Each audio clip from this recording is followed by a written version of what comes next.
ছিল না। Cabinet secretary মঙ্গলবার দুপুরে প্রধান উপদেষ্টা জাপান সফর নিয়ে সংবাদ সম্মেলন করে প্রেস উইং। এ সময় প্রেস সচিব শফিকুল আলম বলেন, জাপানে দক্ষ জনশক্তি পাঠানোর পাশাপাশি মহেশখালী মাতারবাড়ি অর্থনৈতিক জোনে বিনিয়োগ আকৃষ্ট করাই হবে এ সফরের অন্যতম উদ্দেশ্য।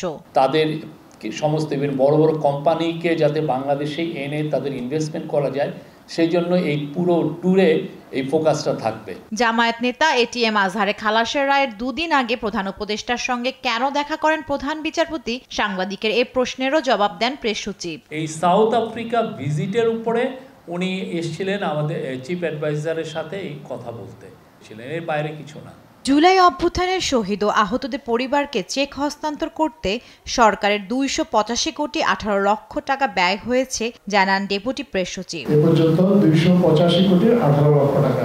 জাতীয় চক্ষু বিজ্ঞান ইনস্টিটিউটে জুলাই যোদ্ধারা বিষ পান করেছেন কিনা তা সরকার খতিয়ে দেখছে বলেও জানান আবুল কালাম আজাদ মজুমদার। ওনারা আদৌ বিষ পান করেছেন কিনা এটা খোঁজখবর নেওয়া হচ্ছে। ওনারা এটা নিয়ে আমাদের সরকারি পর্যায়ে তদন্ত করে দেখা হচ্ছে ওনারা যেটা পান করেছেন এটা আসলে কি বিষ পান কিনা। জান্নাতুল মোহনা, দেশ টিভি, ঢাকা।